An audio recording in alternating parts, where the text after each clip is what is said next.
Yeah, you need to vote. I don't care. Whatever. You need to vote. Good evening, everyone. Welcome to the October 15, 2018 meeting of the Board of Selectmen, Highway Commissioners, Cemetery Commissioners. First on the agenda is rise for the Pledge of Allegiance. I pledge allegiance to the flag of the United States of America and to the republic for which it stands, one nation, under God, indivisible, with liberty and justice for all. Before we get started, at our last meeting, I meant to make mention of the passing of Don Baker. Don Baker was a veterans agent in town for a great number of years. He was at every function for the veterans. He was a visible presence. He was a strong advocate. We appreciate his service to the country, and we mourn his passing. As you can see tonight, we have a full board, and we also have our student representative, Bailey Bowes, who's graciously volunteered his time to come down and educate us on the ins and outs of Shepherd Hill, and we appreciate Bailey's presence. First up on the agenda, minutes from October 1st, 2018. Mr. Chairman, I move we accept the minutes of October 1st, 2018 as written. Second. Motion made and second. Any questions or corrections? Hearing none, all in favor, state aye. Aye. Unanimous. Mr. Chairman, Mr. Ruda. I'm going to move it that we table executive session minutes of October 1st. I noticed a lot of, there was some paperwork and some other things that were missing from it. So I'd like to have another swipe at that before we even move to approve. Mr. Ruda asked for a tabling of the minutes without objection. Hearing none, we will table to our next meeting.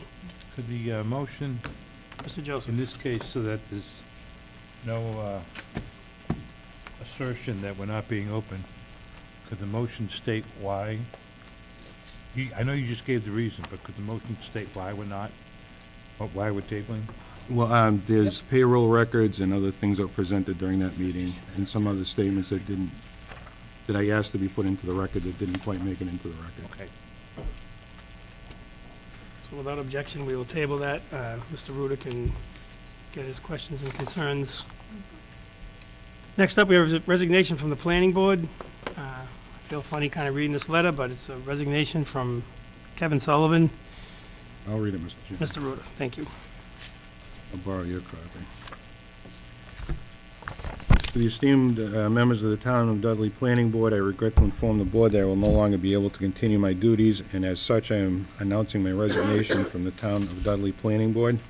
I've learned a lot this past year about zoning regulations, of course, but I also value the first-hand experience in town government more than anything. We faced a lot of issues, but there were always residents making their voices heard. When there were concerns about rain, water overflows, homeowners in the neighborhood brought it to our attention. When questions about developers were asked, people were waiting for an answer, and the town meetings were always the center of lively debate over planning board proposals.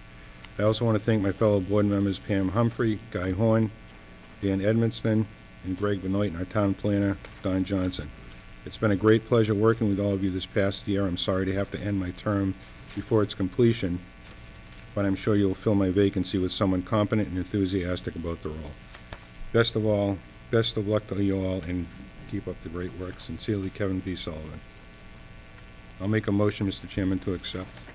Motion by Mr. Second. Ruda, seconded by Mr. Massey. Any further questions or concerns? Hearing none, all state aye. Aye. Unanimous. Thank you for your service, Kevin. It's off to bigger and better things. Not sure if I agree with it all, but It's your prerogative. that's my prerogative to be ignored. Next up under appointments are the fire department. Fire Chief EMS Director, Dean Kochanowski. Come on up. Does this work? Yeah, I guess so. We would hear you anyway. Yeah, I'm sure. I'm loud enough. So, as a result of the grant I received in August for $138,000, for which I told the board about back in the summer, we put out for a full-time appointment. We posted it for 14 days, actually 21 days. We left it up an extra week. We got a number of candidates. John was the most qualified. He's already been working with us as a per diem medic for the last two to 3 years. Does shifts at least once a week. Very good attitude. Comes in with some experience, some call fire experience. So I'll introduce you to John Bain and let him speak. How are you? Good evening, John. Good evening. I just want to take this opportunity to thank the town of Dudley, the Board of Selectmen, Chief Dean Konchanowski, and the Dudley Fire Department for the opportunity tonight to begin my career as a firefighter.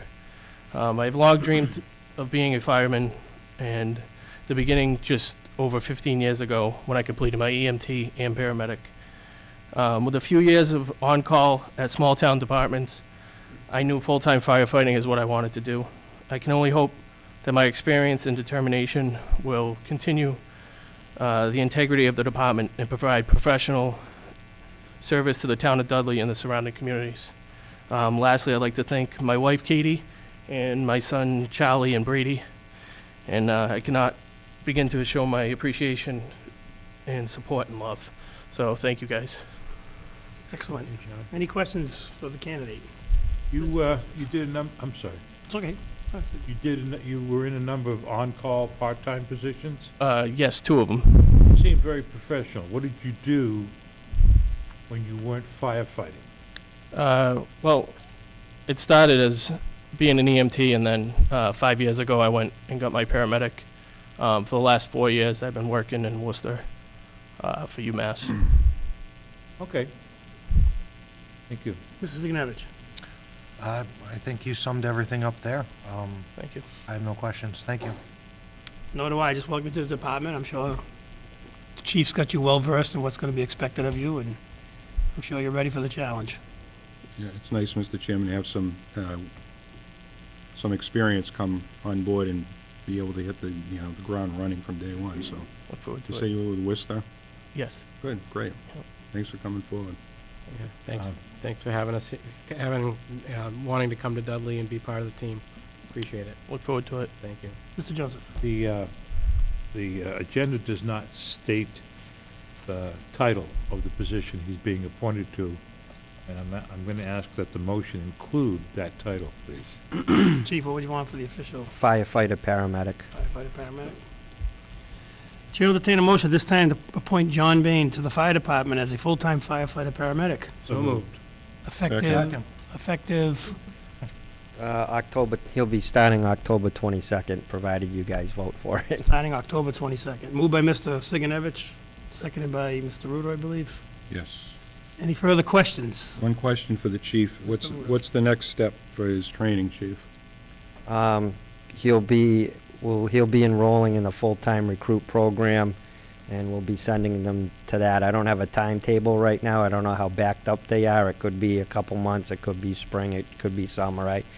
I don't know what their backlog is, because I haven't got that far yet. So is this motion pending successful completion of? No, because the union contract takes care of that. If he doesn't complete it, then Okay, it's Works all for on me. that, so. works for me. No pressure.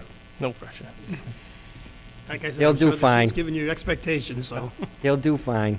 Could the chief refresh our memory as to the total dollar value of grants that he's applied for and received since he became chief?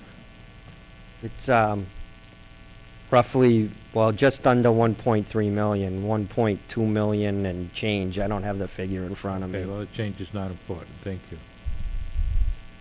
Motion made and seconded. Any further questions? Hearing none, all in favor, state aye. Aye. Unanimous. Why don't you come on up?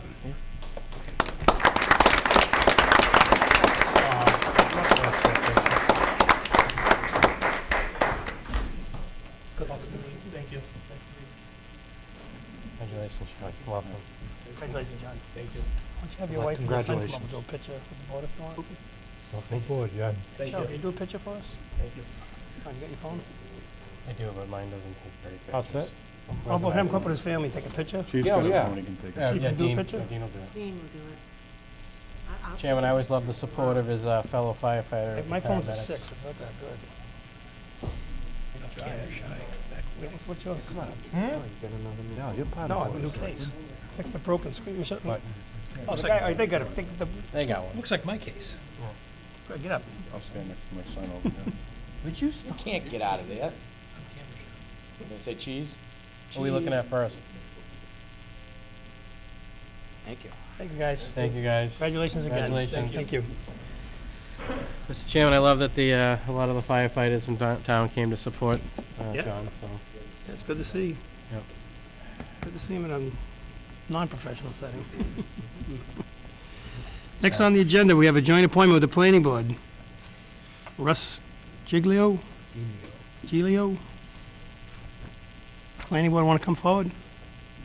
Here? I don't know. We're doing, this guy's gonna He was do an two alt, things? I think he's going to be the planning board rep to the he was an capital improvement alternate. committee. Okay, They have one by statute. okay. I believe we can ask him, but I think that's what it Plus is. the economic development. Why don't we do that guy that finished second? That is him, right? Should you let the firefighters off the hook, or they feel like they're obliged to stay? They can stay for a while. Sorry. So the gentleman, Russ, was going to be our alternate member of the planning board, but seeing how we have an opening with Mr. Sullivan's vacancy, we asked him if he would be the full-time member of the planning board until June, so that it can be re-elected at the June timeframe. So basically, right now, we're short one person on the planning board, and this gentleman's volunteered to fill that position until June. He was a former member of the Economic Development Committee. Is that him in the middle? No. No, That's him on the end? No, No. it's not here. he's Where the hell is he? he's not here this evening. So he wants us to appoint him to two different positions and he's not here? Well, he has to travel a long ways for work, and with the rain, he's not been able to make it at the time. That's not a good sign.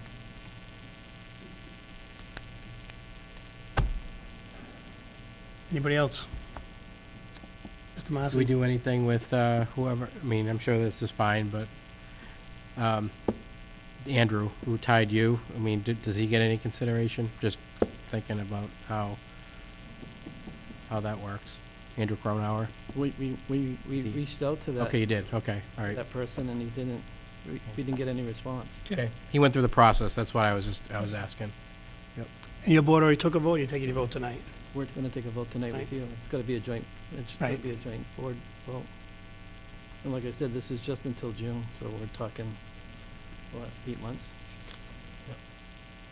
Chair, entertain a motion. Mr. Chairman, I move that we appoint Russell Giglio to the planning board with a term to expire June 10th, 2019. Second. Motion by Mr. Massey, second by Mr. Ruda. Planning board will make a motion, he's going to vote on ours. We'll vote with you. Any questions? Hearing none, all in favor, state aye. Aye. Aye. Opposed? I'm going to ask to cast a no vote. Not no, but a no vote. Meaning I don't know the guy, I don't know enough about him, he's not here. So rather than oppose his appointment, I'm casting a no vote. It's like an abstention Meaning, almost? yeah, it's like an abstention, but it's not. He's voting present. Yeah. Similar. Real quick while you guys are here, I want to take Selectman's comment out of order, if it would, with the board's pleasure. Just, there's been a lot of talk about Country View Estates, and actually kind of Pierpont Meadow also, and I asked Michelle to include some information. I know she's forwarded it to the planner at least once. And part of it is what we're talking about, Country View. I saw one of your meetings, and under Article 16, acceptance of new streets, which is in the town's general bylaws. And obviously Danny's not here anymore, but I'm assuming Vinnie would follow along with his recommendation. Roads that have a finished coat of asphalt more than 2 years shall be required to have improvements and/or additional maintenance made to them before they can be accepted. Improvements that are needed will be determined by Highway Department, Superintendent or designee, Planning Board consultant, Town Engineer, Selectmen, or their designee. And it lists, like I said, include at least one, but not limited to, crack filling along with oil and sand, and the rest of 1 1/2 inch, 2 inch overlay asphalt, reclamation, regrading, any other thing that maybe designee may deem necessary. So I'm assuming, like I said, Vinnie's going to follow with Danny's preference, that the road be at least partially oil and sanded. That's what we did at Dave's Way. Right, but the issue with that is that's a town bylaw. planning board doesn't have jurisdiction over town bylaws. The Right. Board of Selectmen does. So I guess, We can't force a developer to oil and sand a road. no, you can't, but we can, this is strictly discussion, I believe, it's not on the agenda. Hypothetically speaking, this board can make a recommendation not to accept it. Right, and I think if you're gonna require this particular development to have the road oiled or sanded, or whatever you wanna call it, seal coated, then he's not gonna put it up for acceptance, because he's basically refusing to do it. We lost all contact with the gentleman when we told him he had to do it. And basically, when I approached him personally and said, why are you being so difficult? Because we even sent the constable to his place of business to issue him a letter, and he didn't respond to that. So I took it upon myself to go see what was going on. And he said, I'm not seal coating the road. He's like, I got a covenant there's nothing in the covenant that says I have to. And I don't know when that town bylaw was enacted, but if it was enacted after his covenant was granted, I'm not an attorney, so I don't know if the town could even enforce it on him. But he's just saying he's refusing to do it. He said that the cost is exorbitant, and there's nothing really wrong with the road. I know you did it on Dave's Way. I went and looked at Dave's Way, and I went and looked at Eisenhower. Dave's Way was done last year. It's seen a year of wear, and it's seen a year of plowing. You go look at Dave's Way right now and drive, literally a quarter mile up the street and look at this road. This road looks 100% better than Dave's Way does now, even after it was seal coated. Well, we're gonna have to get further clarification on this, but honestly, if you have to do something like such as that to a road that's built only after 2 years after it's been built, then we have the bylaws that our specifications that we have and our laws for a subdivision control law for the construction of a roadway has to be wrong, because honestly, if you build a road and you build it right, 2 years later it should still be good. Well, I don't think I agree with that 100%. I don't think the question is how good it is, like if we go look at it, or I just think that was something that was voted on by town meeting, and obviously Greg's gonna have to find out from council if it supersedes a regulation from the subdivision control bylaw, and the same question too, if it came in, whatever it came in, but I would assume, once it's a bylaw accepted by the Attorney General, that's a condition of town acceptance, and I feel bad if we have a road out there that's not gonna be in an acceptable condition to me, if our designee wants something done, and it's not done, that's gonna be a red flag. We sent our town engineer out to see what was wrong if there was anything wrong with the road. And his comments back to us was that there was one catch basin that had settled a little bit, and there was a water shut-off valve that was raised up through the pavement, and there was 2 cracks that went over the roadway. And the developer's willing to go fix the catch basin, fix the 2 cracks, and fix the water shut-off valve, no questions asked. But he's not willing to seal coat the road. Mr. Joseph? I got 3 issues. But first, 2 questions. Do we know when the bylaw was enacted? What was the date of the bylaw? We thought it was in the 2006 to 2008 timeframe. Okay, but you're not sure? Not positive. Okay, and when was his covenant We believe it was signed or accepted by vote? We believe it was 2004 to 2006, so we think you... So, but you made a statement that the covenant came before the bylaw. It may have, we don't know.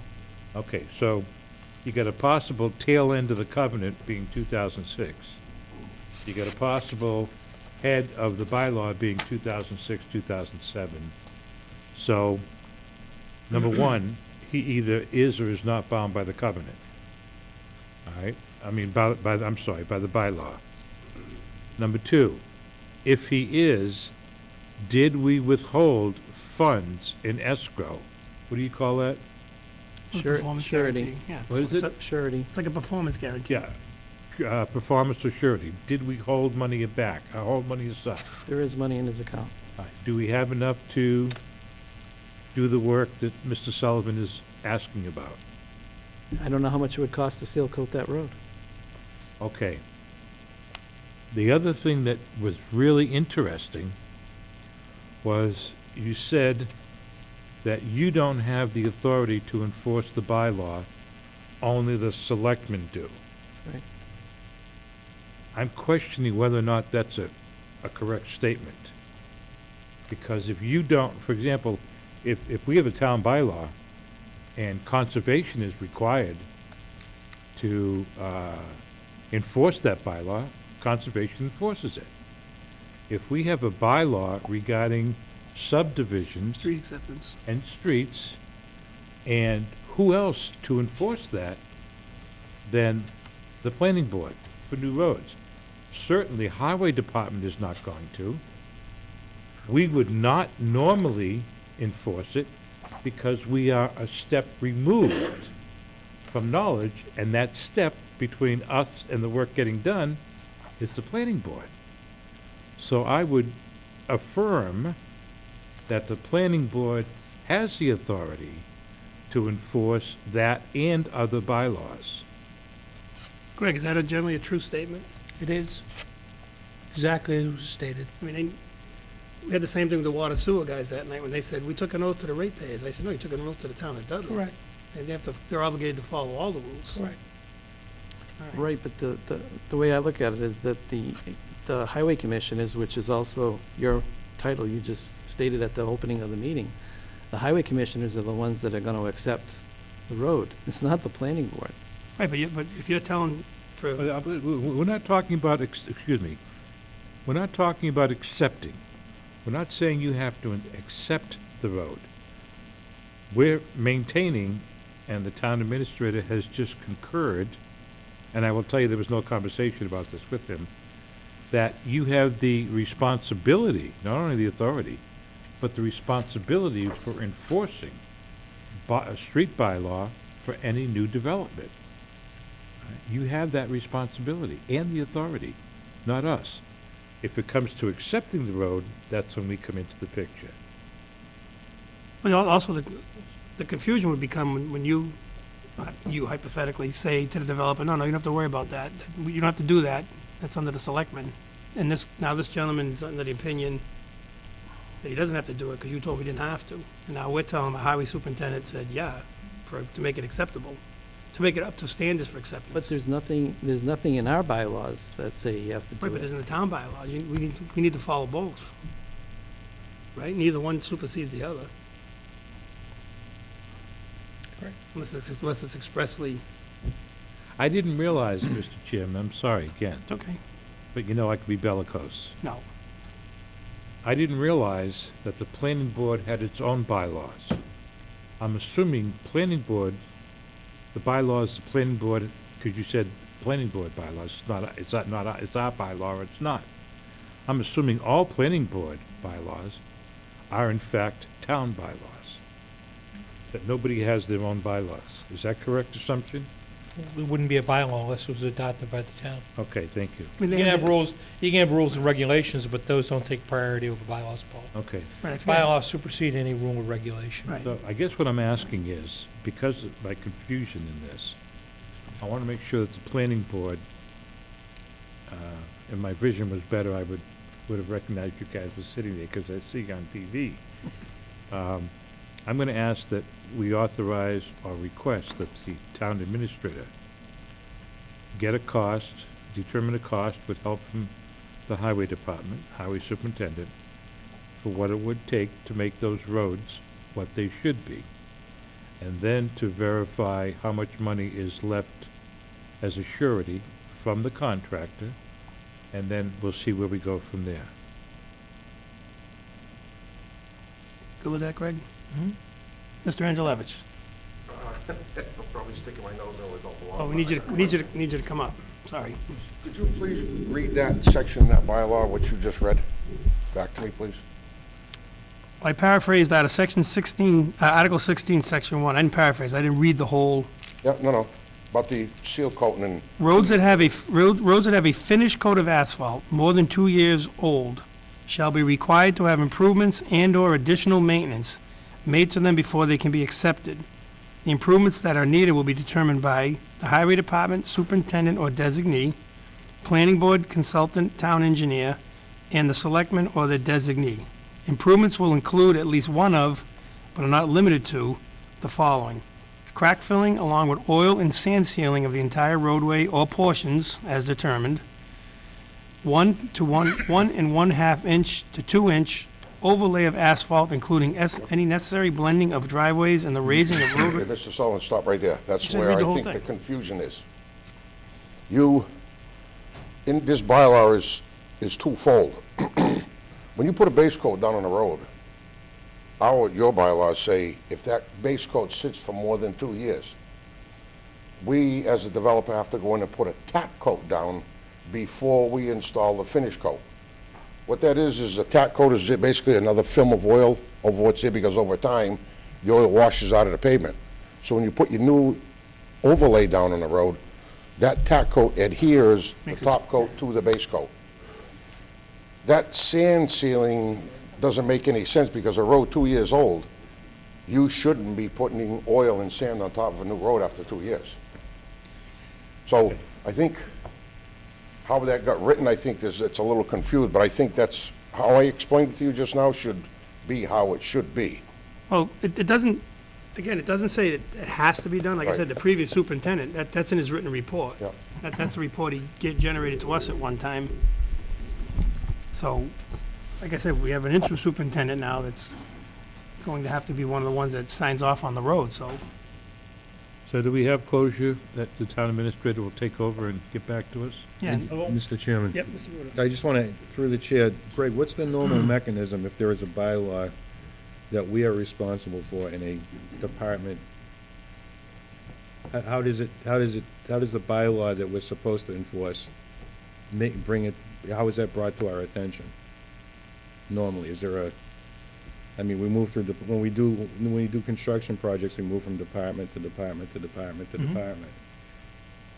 If a department sees a bylaw that we're responsible to address, generally, how do you get notified that we're responsible to address it? I think we assume that people have a general knowledge of what's required. And if a road is gonna be accepted, people should have knowledge of what the requirements are. Do we have a mechanism of tracking projects through town to see what stage they might be in? I- Are they at the highway department, are they at the fire department, are they at the planning board? Not a formal process, John, no. Well, they do, they have a checklist that, as the developer is completing certain things, it gets checked, inspected, and checked. Form H. Right. So there's a mechanism on their side. But I think, I thought that was a general question with regard Oh, to no. fire department projects, building projects. Well, No, I we think don't it have is a general question. Yeah, It's we don't just- have a system in place. Because if something needs to be brought to our attention and we don't know about it, it can't just be, we know that this needs to be addressed, but it's not ideal, so we move on. You know, there has to be some trigger to put it on our radar screen. well, I think in this situation, the trigger was former superintendent went out and did a inspection. I believe he met with the developer, and he came up with we asked him to do written recommendations. We got recommendations on everything that was out there that was twisting. Oh, wait, John Marcy got something.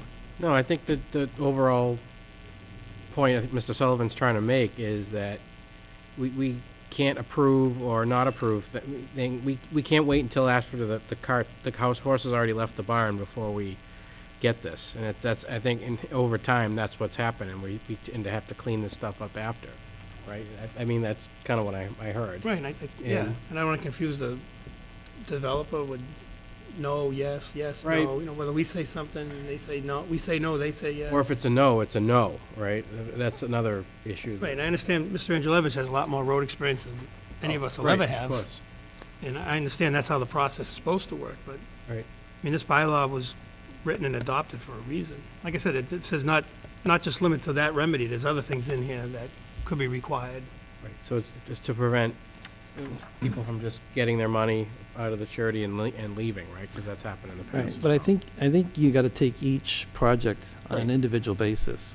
Because, I enough. mean, this road may be 10 years old, but, I mean, as far as roads go in Dudley, it's one of the better ones. I mean, other than the minor things that I told you about the catch basin that sank at the end of the cul-de-sac, the one water shut-off that raised up, and the two cracks in the road, this road's perfect. I mean, it looks great. I mean, I live in a road that's actually newer than that road. And it's probably got 20 cracks in it and all kinds of patches and things already. Mr. Chairman, I think the issue is, that may be the case, but if we have a department head, the former superintendent gave us a letter saying these actions need to take place. We can't just say, well, it looks better than other ones, so let's go for it. It's gotta take place. Otherwise, the next person that comes before us, or before you, they're gonna say, well, you had a letter from your own superintendent. You I said think no. the former superintendent was just following that bylaw, which, you know, I've been on the planning board 12 years and didn't even know that bylaw existed. Well, I don't know, we're gonna get some answers from Greg, but I just caught my eye, and I knew this was in there somewhere, and I had Michelle do some research, and we found it. And then I guess one more in the discussion. There was an email Michelle had sent out about a month ago to all of us. Again, this is just discussion, I'm not looking for, that Pierpont Meadow wants to put a finished coat on, and my response was, why would we allow that when you go up there and there's boulder-sized, the subdivision is nowhere near complete. You got boulder-sized pieces of ledge, you're gonna have to have heavy equipment going in there. And once again, someone's gonna do something, I'm not an engineer, I'm not the highway superintendent. It seems like to me, it's putting the cart way before the horse, that road is just gonna get, Well, that project was built in phases, and it's currently going into its last phase. But the previous phases were never finished. So the developer came forward and said, I'm gonna finish the entire section that I've been working on up until my last phase. So he has the right to do that. We can't stop him from doing it. Our engineer, our consultant town engineer goes out, evaluates what needs to be done. If he has a pothole in the base coat, he cuts it out, repaves it, and then puts the new finish coat over it. It should be good. I mean, the engineer's gonna be up there and inspect it and review it and tell us what has to be done, and tell him what has to be done. And he's gonna follow the engineer's specifications, and then he's gonna have it inspected after he's done working. so I guess I'll defer to Vinnie if he wants to. We, the town, planning board, before you give final sign-off, that's before we make a recommendation with you guys for town meeting, we're gonna assume that this gentleman's gonna put a finished coat on and then wheel the heavy equipment in there to finish up that other phase. Not gonna damage berms, he's not gonna damage the road, nothing's gonna happen. But you're not gonna accept the part that's getting finished now until the entire subdivision is done. I understand it, but why would he like you said, you can't stop him, but why would he not be discouraged to do that? I would think I think the town should be encouraging him not to take that final step, because Our subdivision rules and regulations say that the way the subdivisions are supposed to be built is that's all supposed to be done first, and then you get lot releases. The way it happens in Dudley is every contractor that comes forward asks for a waiver to not have to put the finish coat on and do it at a later date so they can save that expense that you're talking about. But if this gentleman wants to put the finish coat on now and it incurs damage while he's working on the last phase, he's gonna be obligated to fix that damage. Okay, that's what I was looking well, I guess that's there, because we have residents that's sending us pictures of, all the time, yeah. Right. cavernous-sized holes in their road Yeah. with things in there for So scale. he's, as far as I know right now, he's raising the structures on that subdivision in the first few phases. He's raising them so he can put the final coat of pavement on those sections now. And to be fair, Greg can back me up on this one, this developer, well, first, he got a bond reduction from you guys, but he also came before the selectmen, came to our office at least once or twice in the last 3 or 4 winters and said, I'm walking away, I'm not finished, I can't plow it, I'm not even gonna plow it. So, I would think a waiver should be for a hardship. And if this guy's creating his own hardship, we shouldn't be giving waivers. I just think it's fraught with peril. I mean, we can ask Mr. Angelevich's professional opinion. If he puts a finished coat on, he's still could have at least 10 or 15 more houses, right? I mean, that road's coming all the way around. I'd say about a dozen, probably. I just think we're setting ourselves up for a failure. I mean, we have other subdivisions that developers have walked away from, and we're stuck with 95% complete, 90, 98, residents coming in saying, I pay taxes, why am I not getting anything for it? And we get the heat. We have, according to what the town engineer recommends for a value, He goes up there and sees what's left to be done. He tells us how much it's gonna cost to do that work. And then we add in a 10 to 20% contingency fee. That's what we're allowed to keep by law. So if at any point he does some work on the subdivision, whether it's infrastructure or paving or sidewalks, what have you, if he comes back to us and says, you know, my surety is for more than the remaining cost of the subdivision plus the contingency, we're obligated to give it back to him. We can't hold it. No, we can let Greg take a crack at So it. add that to your list of questions, Greg. Is that Oh, no. 100% true, Oh, no, there's a lot more than that. Mr. Joseph? I'm a little puzzled. We have a government that runs the town, and that includes the planning board, and the highway department, and the board of selectmen for this discussion. We have bylaws to make sure that things are done right. And the definition of right is what's best for the town and its citizens. And for me to hear from the chair of the planning board that the way it is in Dudley is really contrary to the way it should be done doesn't make sense to me. And I'm just going to give you an analogy which I haven't used for years. When I bought my house, the brick was painted gray. No one alive had ever seen it red. Its original brick. It had been painted gray in 1862, which I later discovered all this. But when I asked the older woman, Danny Guyon's grandmother, by the way, who lived next door and used to live in the house, and I asked her, Mrs. Guyon, can you tell me why my house is painted gray? And she said, yes. And I said, and? She said, it's always been painted gray. That was the reason why. So to tell me, or for me to hear, and correct me if I'm wrong, I'd love to be wrong on this one, that we don't do it the way it should be done in Dudley, that's the way it's done in Dudley, is very disturbing to me. Very disturbing. And I will tell you this, it's not the three of you. It is the planning board. In the past, on too many occasions, has reduced surety bonds, which is a bailout, or let a contractor go and given the surety bond back, and the work was never actually done, and it's not important to say those projects.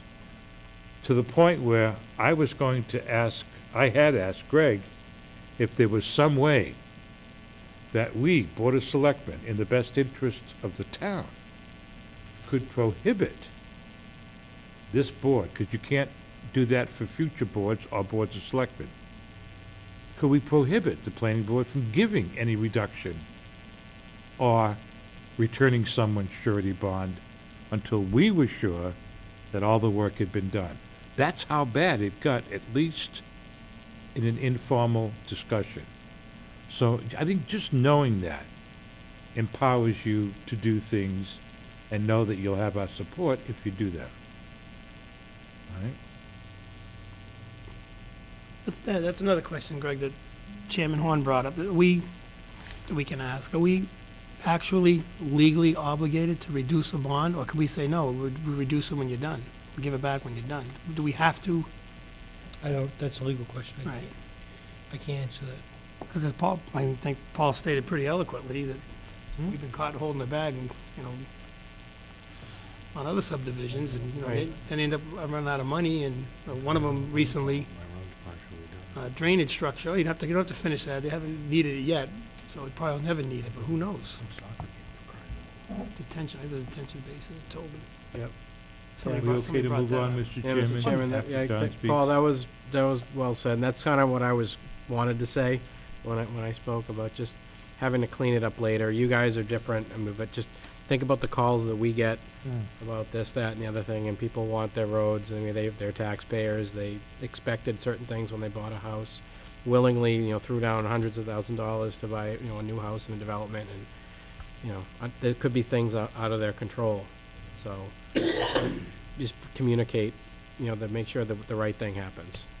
And I think, Paul, too, at one point, yeah, you guys can feel free if you want to add on. I think you asked one time, maybe we could schedule like a joint, just a working meeting. Yeah.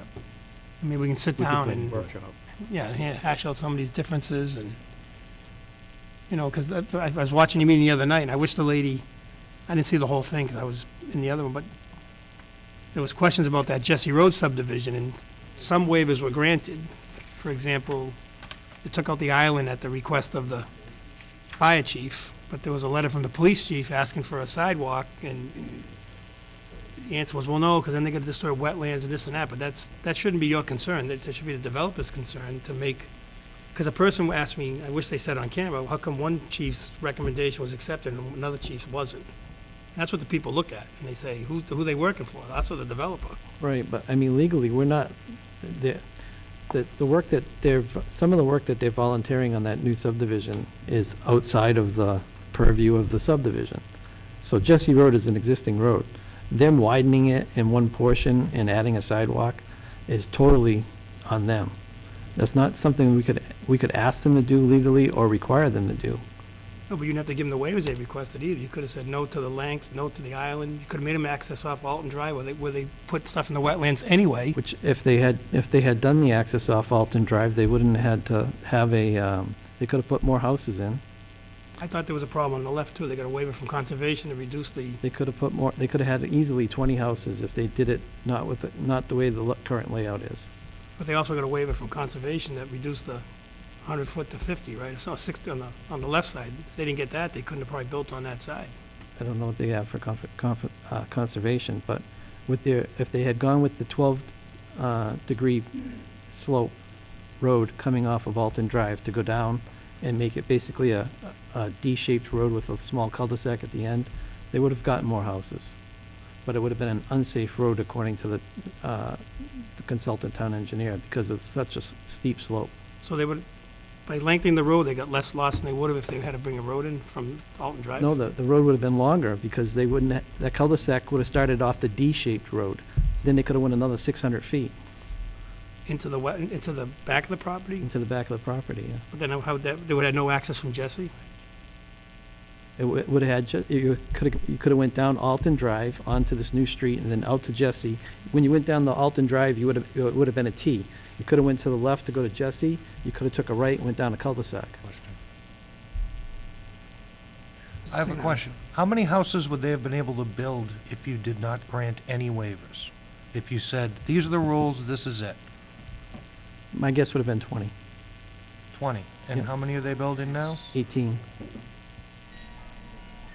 Yeah, that's me. Thank goodness there's no kilts.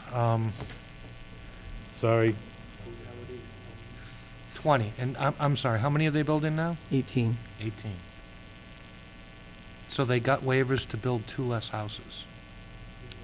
They didn't get waivers to build 2 less houses.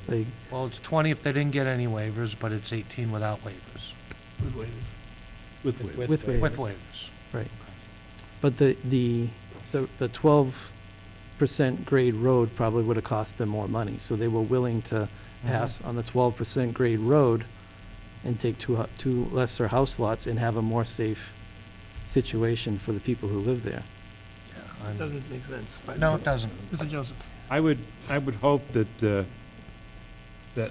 planning board does not see this as a grilling, and therefore I hope it doesn't go any further in terms of specifics about that project. I think the intent is simple. That you have the same obligation the Board of Selectmen do. You have the exact same obligation. And that is to make decisions in the best interests of the town and the people, and to enforce the bylaws. The last thing that we want to do is to micromanage, and I hope that's not in any of your heads, because if it is, make it go away. That's not what we want to do. we want to mesh together, and we're not yet doing that, and we need to do it. Well said. We move on now. Good question? No, we just move the question. Oh, yeah. I'm all set. Okay. What is the question that you're moving, Mr. Ruder? On to the next agenda item. Okay, so, I make a motion to appoint Russell Giglio for term to expire June 30th, 2020 to the Economic Development Committee. Second. wait a minute, didn't we already vote on this? No, No. just for the planning board. Oh, okay, this is the planning board one. No, this is economic Oh, development. this is, okay, all right, that's fine. This guy's getting appointed to a lot of stuff. Mr. Breyer has some questions on the motion.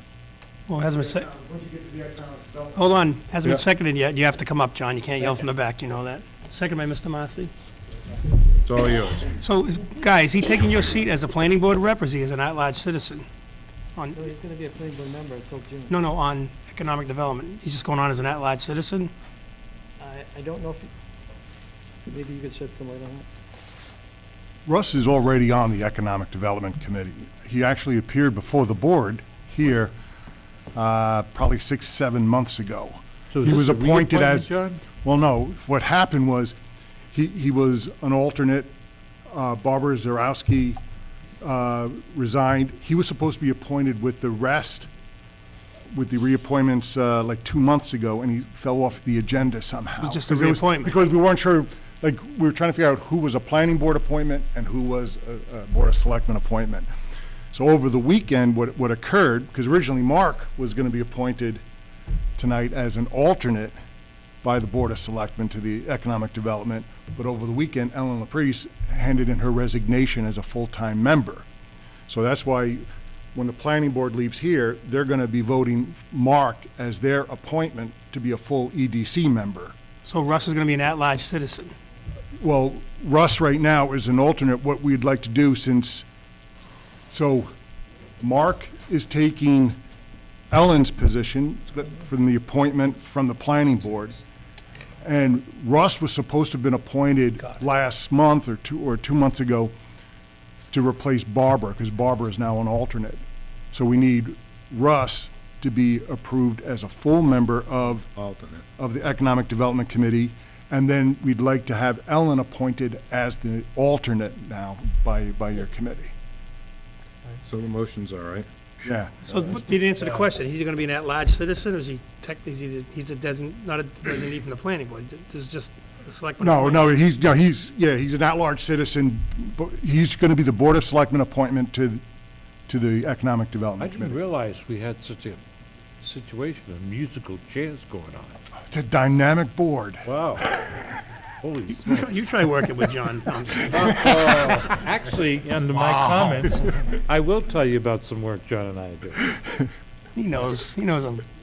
Motion made and seconded. Is there any further discussion or questions? Hearing none, all in favor, state aye. Aye. No Opposed? vote.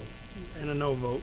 4001, however you... Mr. Chairman, to that point, I move that we appoint Ellen LaPrice as the alternate to the Economic Development Committee with the term to expire 6/30/2019. Second. We want to accept her resignation as a regular member, right? Yes, you'd have to. Okay. Sorry, It's not on the agenda, though. Okay. Yeah, we haven't officially received it yet, then, have we? Nope. Oh, she just sent, was an email just saying, I'm stepping down. So that has to go to the town clerk, right? The resignation? Yep. Yeah. Copy to you. Oh, so we It can't would even not, vote. Mr. Chairman, Greg, it would not be contrary to the printed agenda if we acknowledged her Email. resignation as a full member and appointed her as an alternate with this term. Is that correct? Let's do it. Okay. Without, in the absence of documentation? I mean, I accept John's word, obviously, but... Oh, you put, Sometimes documentation never comes. yeah, I can send it over He sent tonight. an email. I say, accept his Yeah. word, but generally speaking, we always have a letter or something in front of us. Well, Oh, Mr. you Chairman, okay I with it? changed my motion to reflect what Mr. Joseph just said then. We're going to acknowledge, Receipt, we're going to acknowledge that the Economic Development Acknowledge the Committee has receipt of received the the resignation. resignation as a full-time Full-time member member. from Ellen, and we're going to move to appoint her to an alternate position. Correct. The term to expire of 6/30/2019. 30, 2019. Lines are bad. Is that okay with the seconder? I made the motion. Oh, we just corrected it Yeah. for you? I was just repeating what he said. that Motion no- made and seconded, and Greg, can you send out letters on our behalf to the resignations that we got tonight? Of course. And to the appointment, thanking people for stepping up and stepping out.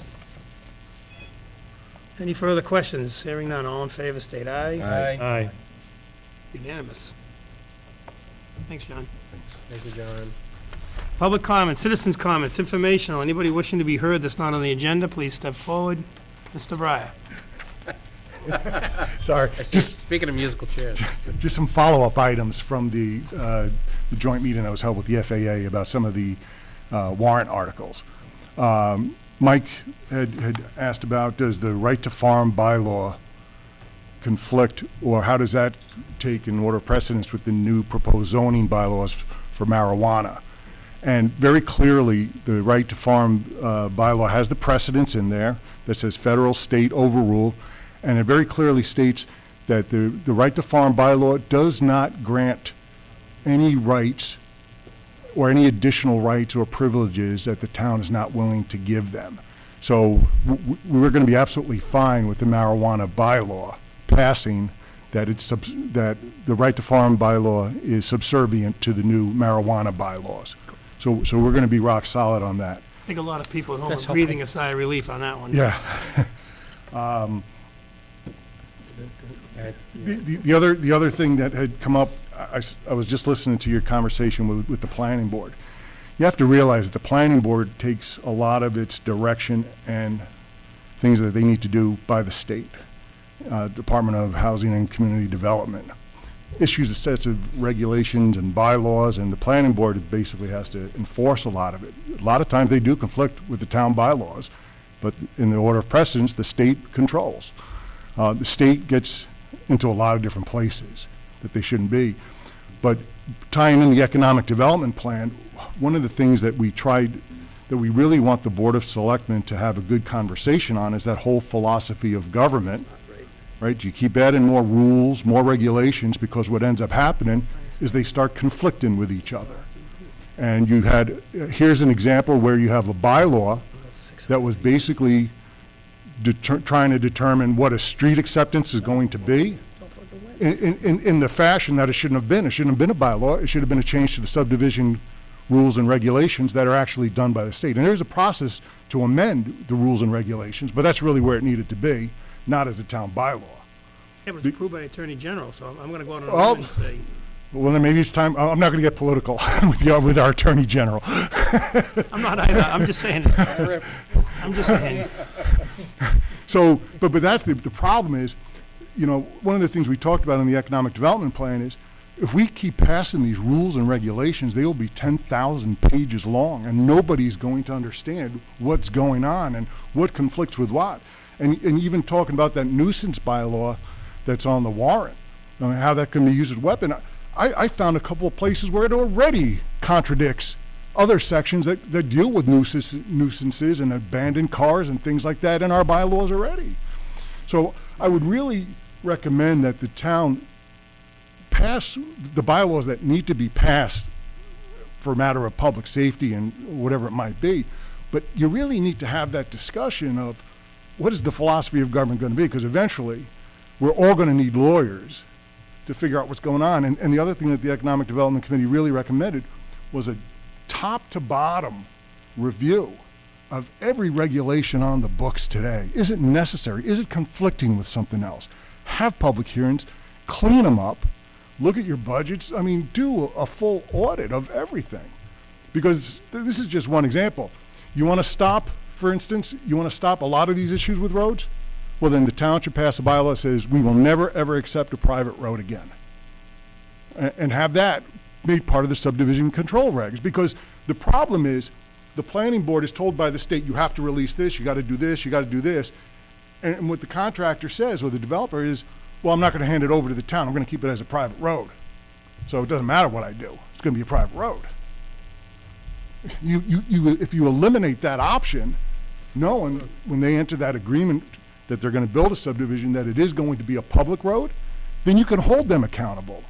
I disagree, John. I think I think when they come in, they do the covenant, they know what they have to do, whether the end result is private or public. They still have to follow all the steps. They can't just say, I'm doing what I want because I'm keeping it private. Well, they don't have to bring it to town standards, Of course they do. not at the end, because when do they simply will do what they do. They'll walk. Well, if they They'll don't- bankrupt their companies. But if they don't release their performance bond, if the performance bond is $500,000, just for argument's Yep. sake. And the guy, it just happened at one of their meetings, they came in, wasn't even on the agenda, I don't believe, I think, sorry, they're gone. They released $60,000. They said, oh, yeah, well, the engineer took a look, he said, that's okay. If they don't release any of it, and like Paul said, if you have that money to the very end, then you have it. I want to find out from council, was that statement true? Are we legally obligated to have a bond reduction form, which came into... And that's where you have to reach out to the Department of Housing and Community Development, Well, and council should have that answer. I mean, they're land Yeah. use people, and that form came after you and I, well, it came after you were on the board, I believe. So all those years leading up to it was never on the board. but just understand, as long as the state tells local towns and manages a whole bunch of rules and regs, you know, unless you're at every planning board meeting and read every memo and every administrative rule change or this and that, it's almost impossible to keep up to date on this, even for the members on the board. We have professional staff that's supposed to do that. Professional staff is supposed to keep us informed, whether it's highway, fire, police, administrator, planner, treasurer, collector. But Those I- people are obligated, that's their job, to stay on top of it. I And bet you- those answers should have been, handled by the professional staff that was present. Like Paul said, I'm not trying to make it a, let's get in your head kind of thing, but professional staff is supposed to have those answers, or get those answers. I bet you if you reached out to that state agency that actually makes a lot of these rules and regs and asked them for an opinion on some of this, probably 6 out of 10 of them will have a different answer than the other people in their own agency, because there's just too many rules and regs. Question, Nobody knows anything anymore. Greg, if I may. Oh, good. Greg, and Rich, I'm glad you're here. Do we allow, or does a contractor or anyone who gives the town a surety bond, is that like an escrow account? Does that accrue interest?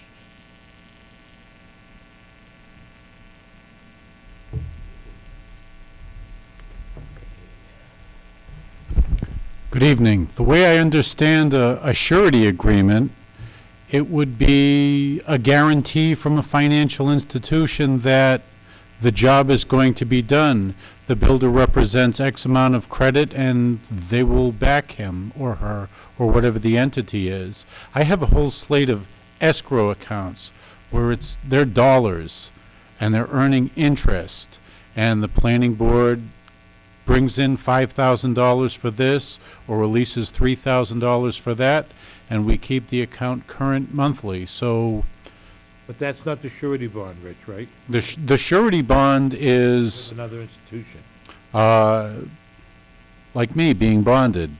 There's an insurance company that's standing behind me saying, we've pledged $250,000 on your good name. So the idea when I leave here tonight, I don't have money tucked in my pocket. But Paul, there's also, and it's been a long time, and we're going on the bad road. Thinking you probably have, there's other forms of surety. It can be a line of credit, Cash. cash. Right, it can be some. I love that, man. Great idea. Could be cash. Great idea. We get a great rate on it, too. Right, could be line of credit. Right, with no penalty. Right, so it's cash, line of credit, surety.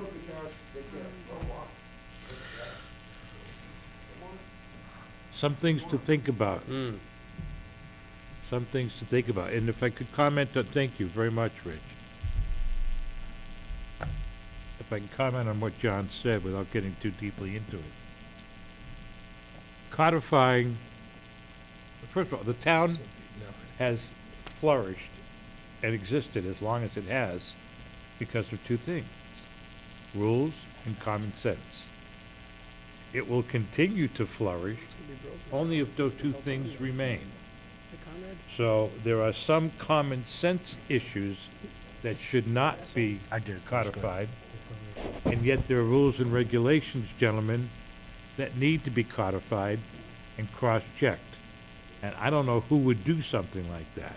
It's a pretty I understand what John was saying. That's a pretty comprehensive review. That'd be quite time consuming if you gotta go through every. You'd want to probably create like a bylaw review committee And then- consisting of a member of the Board of Selectmen, your town clerk, a member of the planning board, et cetera, to go through and take a 5-year review of the town bylaws. Yeah, that's about how long it would probably And take. that's kind of how they've been done, is you create a committee. Yeah, because the big issue is, right, you have an independent elected planning board, and you have an independent elected board of selectmen. And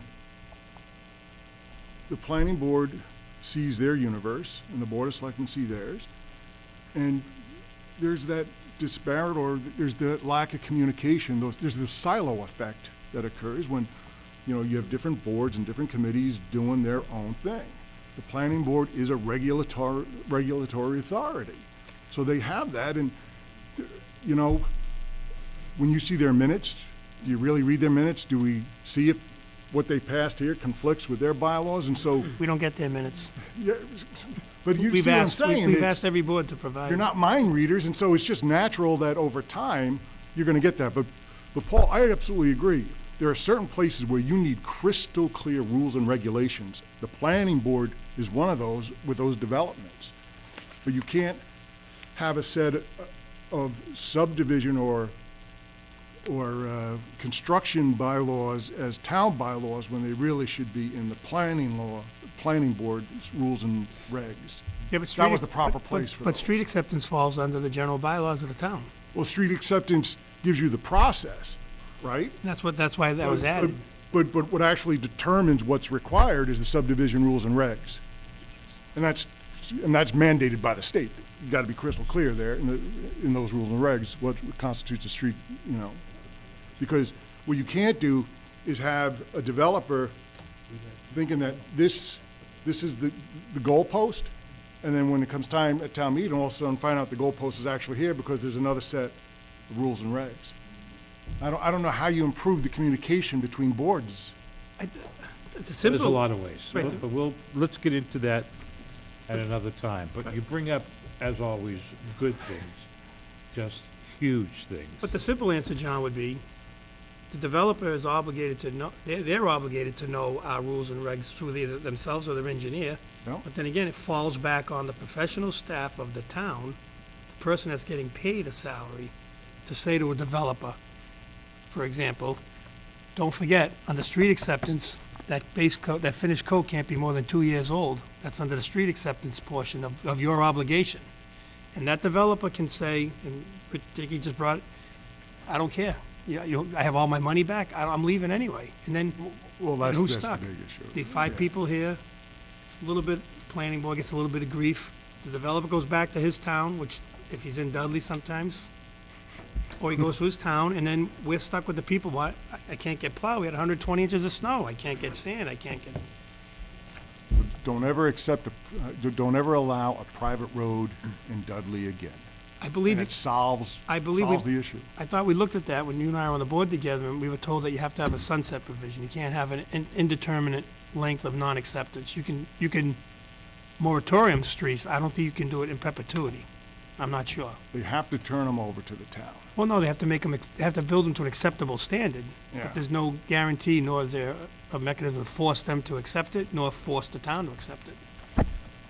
That was probably the state playing around with that, right? No idea. You're more in tune to that stuff than I am. All right. Well, All right, thank you, Good guys. stuff tonight. I appreciate it, everybody.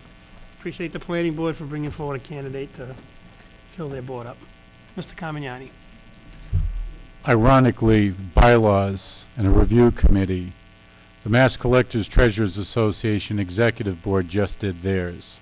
They took a small portion of it, they had a small group of people, and they went through a portion of it in a very set time frame. And I thought it was very well done. The final review of it was just colons, semicolons, split infinitives, things like that, your basic high school grammar that we've all tried to forget. I'll be a big advocate for taking a slice of the town's bylaw, a manageable slice with a time limit, going through and reviewing it, because you don't want to build a hole that someone might exploit at a later date, and you don't want to have the town going in two different directions either. So I'm all for it. I think it's a great idea. Once again, thank you, everybody, for their input tonight. Much appreciated. Town Administrator report. Oh, wait. Anybody else wishing to be heard that's on the agenda? No. Town Administrator report, sorry. Good evening, sir. Good evening. It's just a couple of quick updates. The opioid litigation, which we're part of, we are going through a discovery process, and the first round of documents are due on October 29th. The timing couldn't be worse.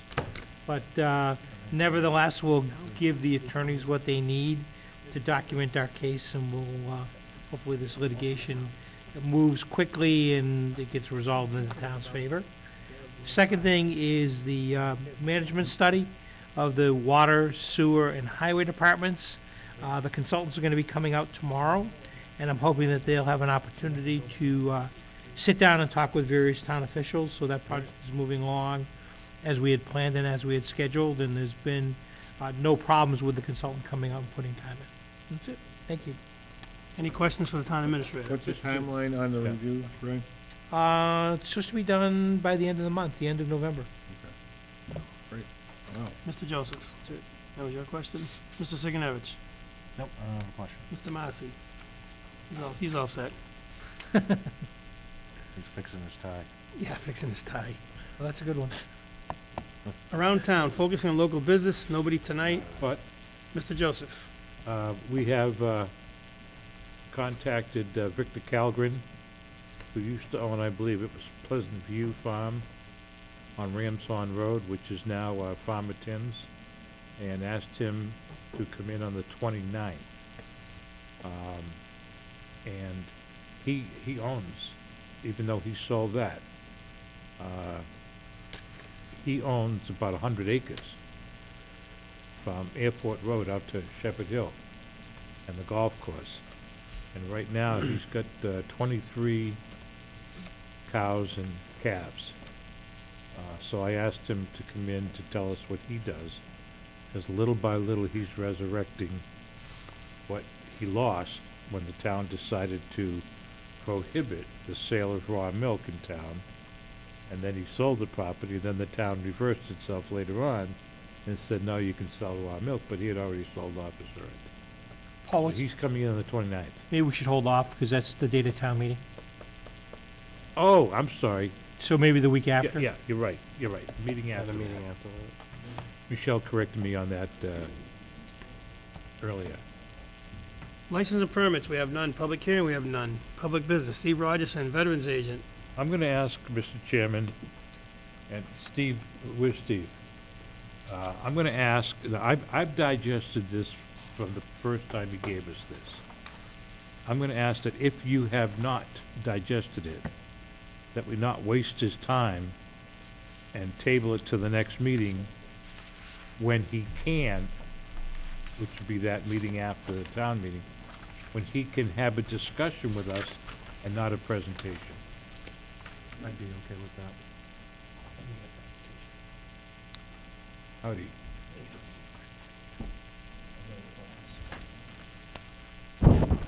But we have this in our packet. Yeah, we already have it. Yeah. Yeah, we got the chart, Steve. We're gonna table this? So No, well, if we haven't reviewed it, I would ask we table it. I'll give you good. I'm going to ask that we table it. All right. I looked at it last time. Just, Well, I'm going to ask the chairman to table it and make sure Steve understands why I want to table it, because this is not something that you can just get in the packet and then deal with it. You really need to look at it and be prepared to have a discussion and ask questions. So I'm going to ask that the chairman table it. If he doesn't, I will make a motion to that effect. What's the feeling on the board? I looked at it last time here, so we don't have to table it. You guys looked at it. Mr. Ruda? I mean, I've looked at it, But whatever you guys want to do. we've seen it. Would you be willing to table it? Well, I don't want to, if people want to go forward with it, I guess, I'm asking. And he's already here, so. yeah. Yeah. It's It only took a few minutes anyways. I I hate to reviewed, do it in a sloppy way, that's all I'm saying. Makes sense. Because the data in here is significant. Well, he can present a little bit, and if it gets too technical or too in-depth, we can always Okay. move it. Hi, Steve. Good evening. Chairman, thank you for mentioning Don Baker's name tonight. He did pass away some months ago. We actually lost two great former veterans officers this year. You know, Don Baker, and of course we had our own Bob Rock. Bobby Rock, right. Sergeant Rock. He had passed away actually after that date. If you look to the document here, this comes from the Veterans Administration themselves, and they put it out for the Commonwealth. And if you look at the line I highlighted, Dudley, there's 147 what they call unique veterans, and they have a total amount of money if you go across it. Basically, $212,000 per month go directly to veterans in the community. These are basically pensions, compensation payments for injuries and illnesses suffered while serving in the military. So it's over $2.5 million a year that comes into the community. It goes directly to, I've said this before, Paul, it goes directly into like mortgages, their rents. Some veterans I know specifically have saved themselves from going into foreclosure by this going through because they couldn't work anymore. They came up with cancer, they had illnesses, they were connected to Agent Orange or other ailments from Gulf War syndrome, etc. Mr. Chairman, could I ask this very quick question? It might be helpful for clarification. Of the columns that are here, Steve, which are reimbursable through the Commonwealth? This is directly paid. So this is direct, this isn't through benefits? This comes directly from the Veterans Administration. Through the VA, it's paid directly. It's tax-free. It gets paid as a pension to veterans in the community, directly paid to them, and it's not taxable. No, in terms of the town, this is not any. This doesn't come to the town. All these dollars do not include any money paid by the town. No. Okay. That's on the state side, Greg. I know what you're alluding to, or Chapter 115. No, that's exactly what it was. Yes, sir. Thank you, Mr. This Joseph. is just the federal. This is the federal side I'm speaking about. It's a lot of money. What's the formula, you guys? What is it, like 2.5 times a dollar given to someone in town? It's like the formula is what, 2.5 or 3? That dollar will circulate within the town, then it goes away on average? Greg, do you remember that? I thought it was like 2.5 or 3. Heard that, I don't remember the numbers. I don't know. So this is a lot of money the VA is paying to between 147 to 162 total. When I speak all the on wards. Title 38, when I talk about federal law and the things we do in our states for compensation, these are the documents that I compile to help veterans so they can receive compensation from these illnesses and ailments they received. So this is part of the work we do downstairs, this is what I'm saying. Interesting figures, aren't they? Yeah. Mm-hmm. And I've spoken pretty clearly over the past 3 or 4 times I've been up here to speak about the work that goes on down in the office, and this is a big part of it. Actually, now I'm doing more work with this now than I am on the state side. And this is part of my certification. On top of that, next Sunday I'm leaving to go to training, and I'll be back on the 29th. Yeah, you totally hear that. It's at, That's in Leominster? yes, sir. Yeah. I draw your attention to the town of Southbridge, and, I mean, the city, Yeah. a town of Southbridge, which is immensely larger than Dudley. And if you look way over in the right-hand column, Steve is serving 162 veterans. Southbridge is serving 195.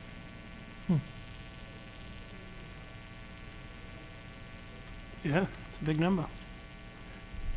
If you look at the population of this area, Dudley, look at Webster, you can look at Spencer, they have huge numbers of population that are veterans.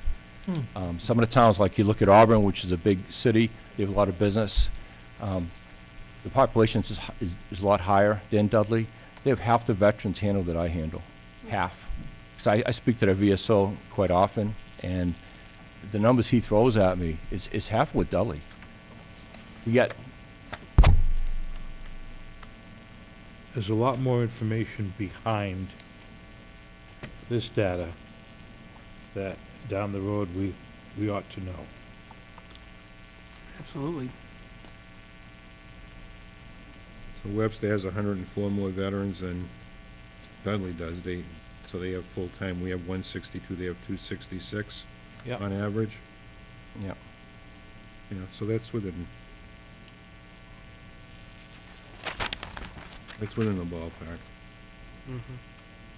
Steve, what's the average age of the person receiving benefits in Dudley, do you know?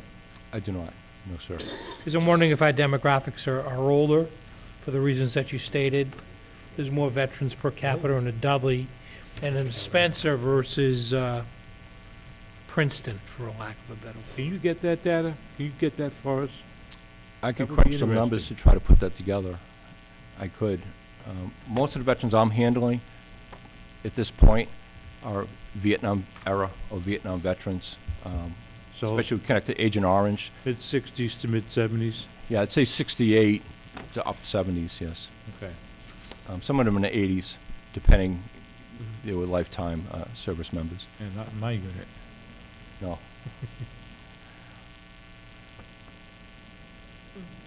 You accept that already? No, there's no resignations.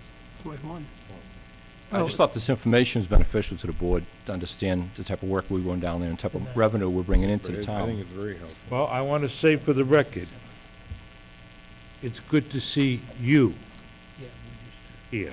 a copy, we should acknowledge it. Well, thank you. Yes, it is. No, the crux of the conversation tonight was information and things not being shared, and you can never have too much information.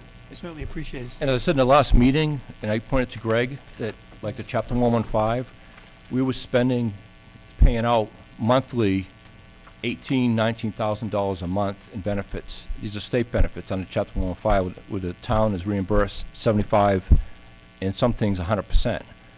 That number is going down substantially, Greg. I'm not sure if you've noticed it, or the selectmen themselves. But the rate now is much lower than it's like probably around 11,000 rather I'd than like at to see 18. that data as of December 31st, the halfway mark of the fiscal year, Mr. Chairman. Greg, have you noticed that I have not, and that's why I Okay. was just crunching the numbers to see what the difference is between the two, because we have a request to supplement the veterans' budget, which we had promised at town meeting back in May, that we would, we've notoriously run short in terms of our funding obligations, so what we want to do is fully fund what our expectation is. But if it doesn't get spent, it doesn't get spent. since 2013, every year, we've gone over budget. I agree. Every year, it's gone over, but this year I predict, at this point of the work we've been doing downstairs, that it's not gonna go over this year. I think we're gonna be under.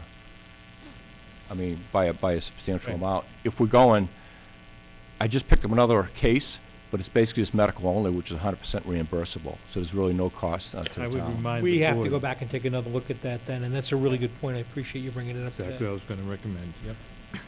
All right. Any other questions for the VSO? Good job, Thank you, Steve. Steve. Good I just job. have one more thing to add, because we won't have time probably at the town meeting, is Veterans Day is coming up on the 11th, and it's pretty important this year. This one's a 100th year anniversary of Armistice Day, they used to call it. You know, now it's called Veterans Day. 1918, WW1. That's correct. So 11 o'clock, it's actually at 11 o'clock that minute on the 11th. That's the 100th anniversary of Armistice Day. You know, we generally try to call it today. Are we planning anything special for that? Well, we have the parade, and we have a special church service, which is the 4th. So the 4th of November. How about 11 o'clock on the 18th? Well, we'll be here. Yeah, we'll be here. We start here at 11 We'll o'clock. go- We'll be Dudley. here at 11? Yes, sir. Go from here Starts to at Webster. 11. On the 11th. This is I'm the, just wondering where we're going to be at 11. But I had emailed out to Selectmen a copy Yep. of the church service and also for the Veterans Day parade Okay. information. I know Stephen had go back to me on it. Yep. You're going to try to Thank be you. there. And, yeah, and that's my, I I hope don't you all like to, can I don't make like it. to miss. you know, so thank you. Thanks, Steve. Any other questions before I? Nope. Good. I'll arrive back in the office after I leave Sunday on the 29th. Go home. Okay, Monday. Okay, enjoy your trip. Yeah, have And a, we had again, on a positive note, we had our first burial at the new Veterans section at Corbin. That was late, That I was- was here. That was on the 4th of October, almost 2 weeks ago. And it was a very good ceremony. That was Actually, the veteran- woman that came before us. Yes, That was her husband. Yeah. Her husband or dad? that was her father. Her father. So she was there with her mother and the rest of the family. It was more veterans than the family. And we gave them a very nice ceremony, you know, with the fired the rounds and What's next? had special prayers and everything. So it went off very well. So I thank you for pushing that forward, especially to Greg, to finally get that going. We've been working on it since January, so it was great to have that going. And the cremations was sitting around for a year. That was why she was really trying to push it, the family member. So thank you. Thank you. Thanks, Thank Steve. you. Thanks, Steve. All right. Next up, We have a Get outta veteran here. section in the cemetery. Let's go. Where's the off button? Where's the off button? Ramco Construction, request to amend an existing gravel removal permit. Mr. Angelevich, One minute. thank you for coming in tonight. Greg, what do we have?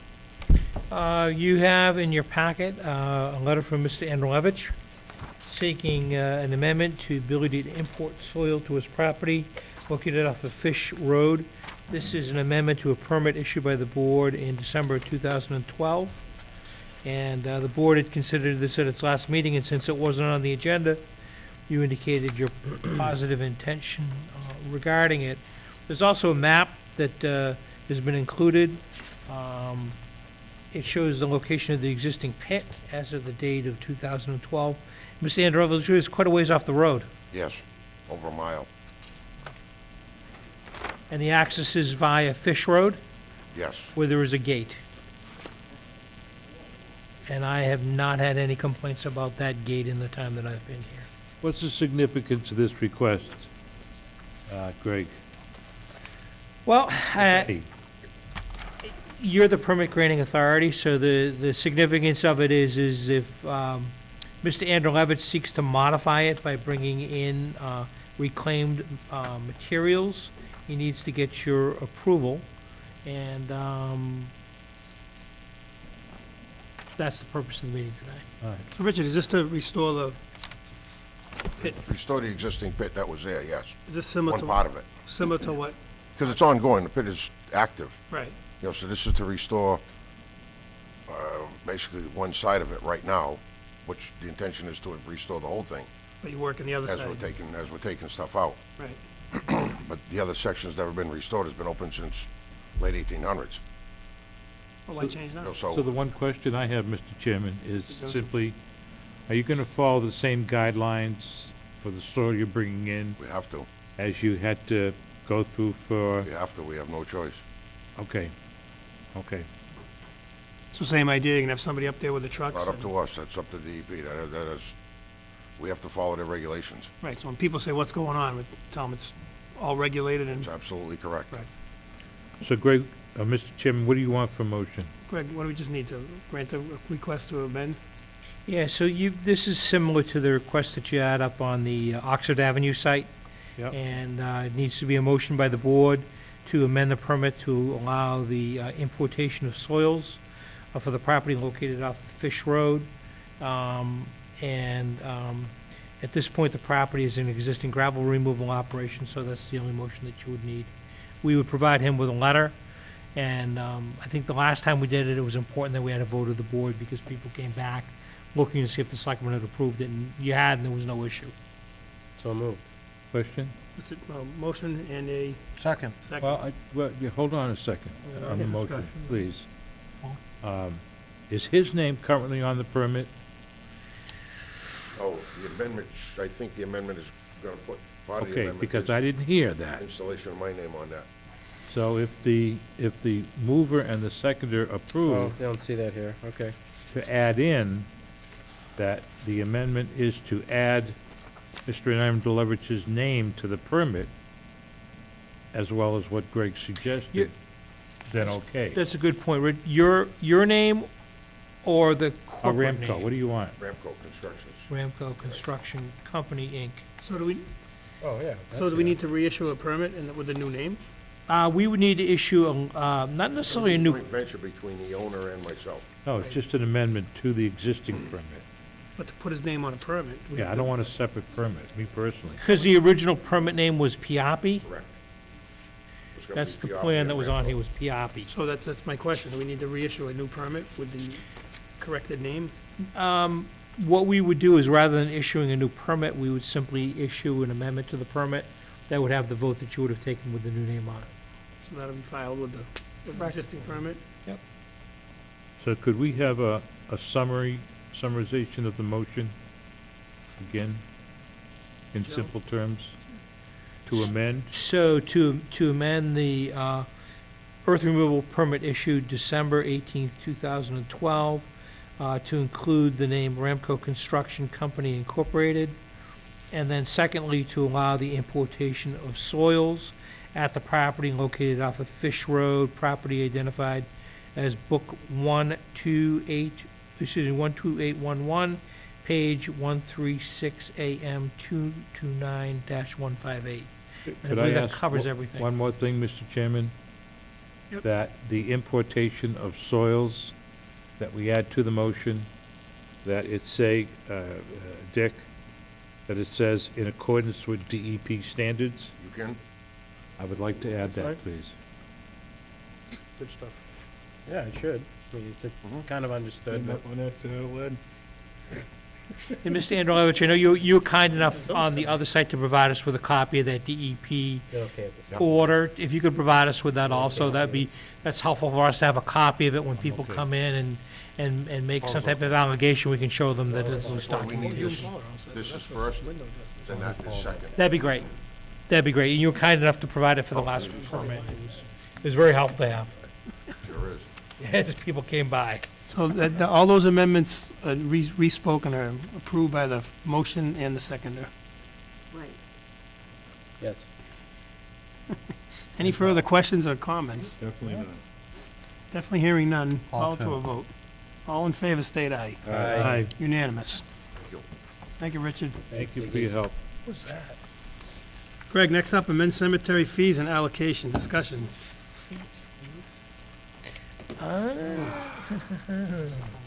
Surprise, surprise, surprise. Board members, just if you could refer to the schedule of fees that's in your packet. There are a couple of changes.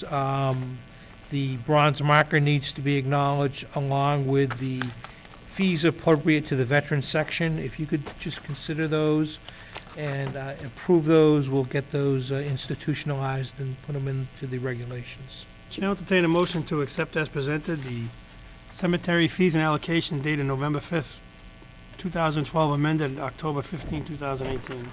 So moved. Moved by Mr. Massey, is there a second? Second. Second by Mr. Ruda. Any questions? Hearing none, all in favor, state aye. Aye. Unanimous. Just for the record, there has have been discussed at previous meetings, so there's no issue.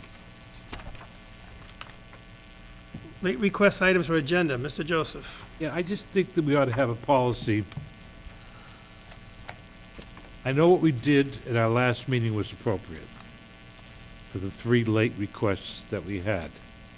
But, Greg, I'm looking for us to get some guidance so that that kind of thing does not become a habit. And I'm not sure what direction or how to go with that. We had put something together previously. Well, can you refresh? What was the last minute thing again? I don't recall. There's That was 3 of them. Vicky's thing. 3, there were was- acknowledgement of the receipt from Andalevich. No, and give positive intent vote. But there were 3 things that we The parking, favorably received, was the wording. the craft fair, Yeah. the, 2 things at Dudley Hill. Right. Apple parking, the craft fair parking, And they all came in late. which surprised me with the way you worded it that time, because you're the one that saying you always have, you're someone else's problem, I didn't want to hold them up, expediency. Well, I didn't either, but, you know? Someone else's emergency is not my problem. yeah, So basically. we can't act on it, if we can't reasonably act on it, the fix is to not put it on the agenda to begin with. If we Well, don't bring it can't up. act Don't even bring it up. Don't we already have an agenda on it. policy? That's gonna be a backup. We do, that's what I'm thinking. There's Yeah, an none of agenda those 3 policy. were on the agenda. Yet all 3 needed to know at our last meeting if their request Yeah, it would was be almost on like it. we just received, yep, we received it, right? People are notoriously late, though. People don't understand that we've got to get an agenda right and a packet ready. Right. These are not internal requests typically come to the board, Paul. They're not requests from departments or boards or committees. They tend to be requests that come from people who are outside of the organization. And that's what makes it a bit difficult, is I think the departments are all respectful of the fact that if the police department or fire department wants an action taken, they put it on the agenda.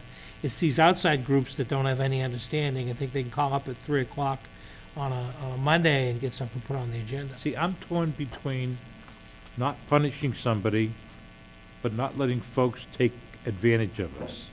Yeah. Oh, I can turn it anytime, they'll approve it. And I don't know where to go with it. I think people are more resilient. People are used to having a permit, they pull a building permit or some sort of inspectional permit. They don't expect you to turn it around like that. They understand that there's a little bit of a weight to it, involved in it. So Depends what the I request think people are a little bit more, Yeah, you're right. a little bit more forgiving than. They're used to and I- waiting, right? The challenge you come up with is if someone wants to hold an event, say this coming Right. Saturday. But you know what? A toll booth, for example. And I can say this to you guys, I don't really want to have a meeting on a Friday afternoon to deal with an administrative permit.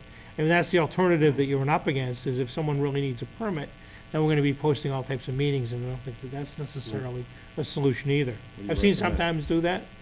I think something coming before the board with a supermajority vote or whatever to take it as an item is probably appropriate. But I'd want to put pen to paper and try to put something together for you to consider. What if we had an agenda item that was just for permitting, period? If somebody comes in and do you have to specifically say what the permit is for? Yeah. Have to be on the agenda, make a vote after. Yeah. I mean, we always put in, there are other issues that are typically unanticipated. It says any items discussed but not listed on the agenda are items not reasonably anticipated as a topic of just what it is a meeting. But it does allow the opportunity under the law to consider other matters. Well, here's the other side of the coin, Mr. Chairman. The reason that we do this is if somebody went for a permit for a party or an alcohol license, whatever the case may be, a special permit, there may very well be neighbors that want to show up and say, this was really bad last year, I don't want it again, so. Brakes on. So, as much as we don't want to hold people up and feel bad, the other side of the coin is that we should probably hold things up a little bit and take the risk of feeling bad if it's a matter of, giving people the opportunity to weigh in on something. We've Right. had that happen before. And we do, in my office, we do push back. There's some things that just never make it on the Right, agenda. right. If it's something that we consider to be kind of a routine thing, we try to be accommodating and put it on. If there's something that's controversial, we tell them it's gotta wait. Could I suggest that we table this and we take another look at the agenda policy that we passed 2 years ago and make sure that we're following it? Yep. That's the easy solution. That's a good way to start, I mean, our fallback is we have the policy, and we also have, we have adopt town meeting time, we're still around rule of order, right? And that clearly states in there, Okay. timeframe for agendas, right? Yep. Plus mass law, as Mr. Breyer would say if he was here. Order of secession. That's good. And you also say something about So too we'll bring it many up laws. next time? Yeah, Yeah. too many Well, laws. after the town meeting, probably, November 5th one? And we like policies, like yard sales And speed bumps. and speed bumps. So Greg, on this draft, we just don't accept this right now because we're gonna try to schedule something for Thursday? Yeah, so is the question- the question is when you're available to meet, to sign the warrant. We just got we've got a 30-page warrant this year. But you said we're not ready to do it tonight. No, because we received very substantial comments and edits from town council. And with all due respect, we need to go through those and make sense out of them before we can put them in writing. Right. But there's 40 articles total, and we'll have the warrant ready by Wednesday or Thursday at this point, ready to go. But we need a couple days to kind of get it in order and make sure that all the council's comments are in here. So we're not gonna review and recommend. Typically, you don't recommend until you get to town meeting. We did have a joint hearing with the FAA last week. So we did go through, it was a public hearing, it was posted. We went through we probably spent 2 hours going through the warrant, discussing each and every article. Happy to entertain any questions that you may have on the warrant, but I don't want to spend 2 hours going through the warrant that we just went through last Okay. week with the FAA. I mean, I can tell you the most significant items are, there are some bylaw changes that are pretty heavy. The board had proposed a couple of bylaws. I think it was brought up tonight about nuisance properties was one of them. There was a second one that defined, How soon can you get us all copies of the warrant? you got it. That's it? It's not in You our got it. packet, though, is it? Yeah, you got I it. haven't seen it. You got it. It's this big, thick thing, Paul. The thickest thing in the packet. Half a tree, look for it. Very end. Okay, The thickest one in here. way down here. Right. All right, that's all I need to know. Thank you. Yeah, I went through it. I was here at that meeting and we covered some bunch of stuff. There was some things that needed to get changed through the chair, Okay, so. I'm good with it. I'm gonna go over it, thank you. So I just want to also tell you that from a money perspective, because we always say, what do we have for money going into town meeting? We have our free cash certified. I think I mentioned it at the FAA meeting, and the board got an email from me. $309,632. We also went back and looked at our available funds that we typically go back and do a second look at what our growth numbers are and what our local receipt numbers are. And the good news is, we would have picked up $50,000 in new growth and an additional $78,337 in local receipts for an additional $128,337. So if you take the amount of free cash and the amount of other available funds, we've got about $438,000 available in total, which is pretty close. If I go back and I look at what we've had over the last 3 or 4 years, that number is pretty close to Very what we consistent. have. I mentioned to the FAA a couple things that I think are important. Any spending plan, we want to make sure that we don't spend every dollar.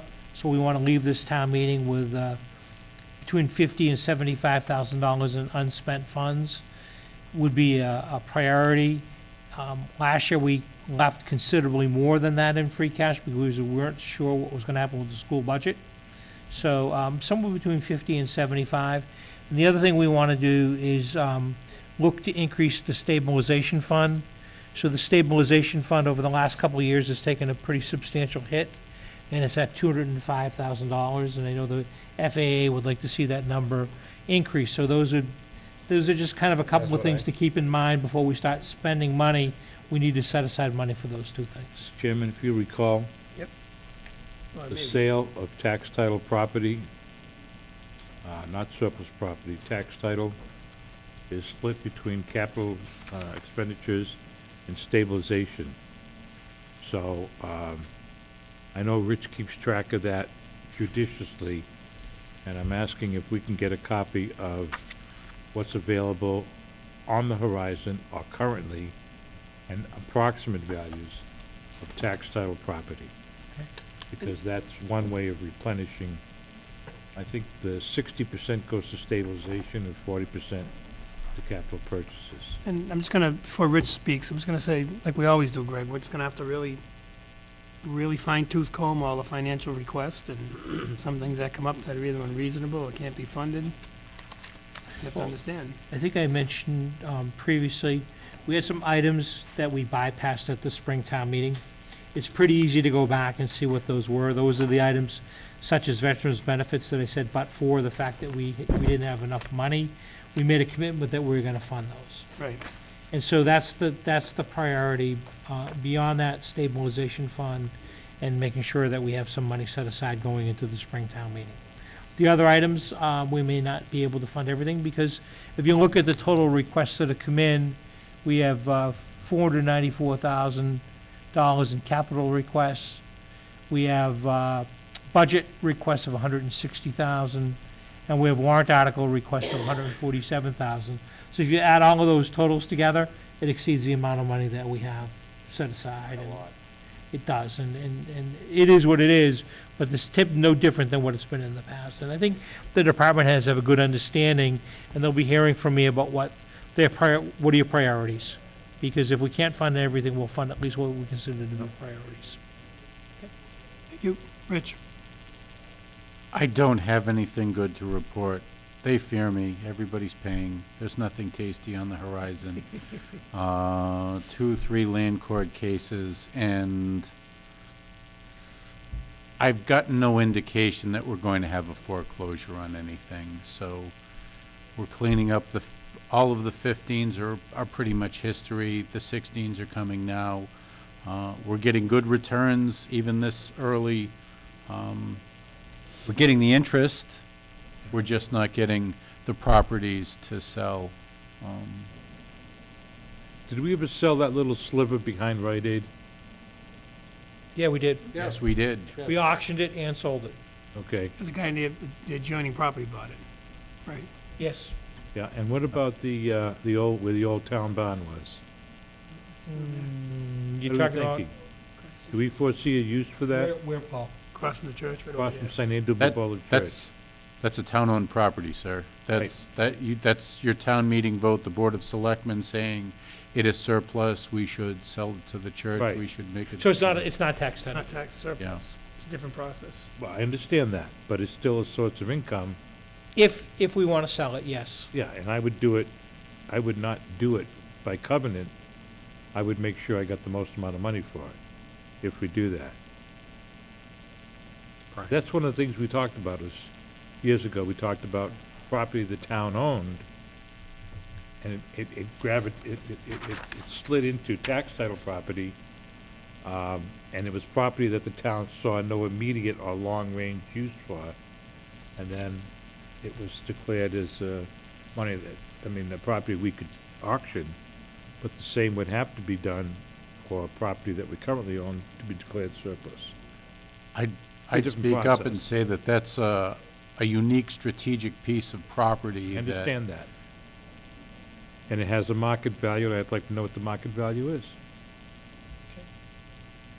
What are we gonna do with it? What are you gonna build there? Big old solar array, Paul. Yes. Right, Big, fat, juicy solar. right. So, Thanks, Rich.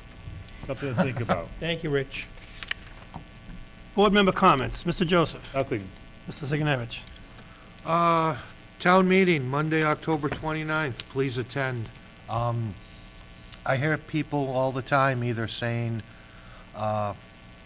complaining might be a strong word, but if you don't like what's going on with the town, that's where a lot of the spending gets decided, so please show up. We'd love to have you. It's October 29th at Spending- Shepherd Hill. Spending and zoning. Mr. Ruda.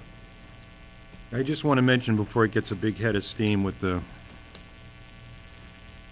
before this gets a big head of steam, that the bylaws that are now on the article, on the town meeting warrant, we have to understand that we just discussed tonight, we have a page and a half of soil removal and private road sanding and oiling bylaws, which clearly don't belong in bylaws, but for some reason they're in the bylaws, talking about how to sand and oil a road.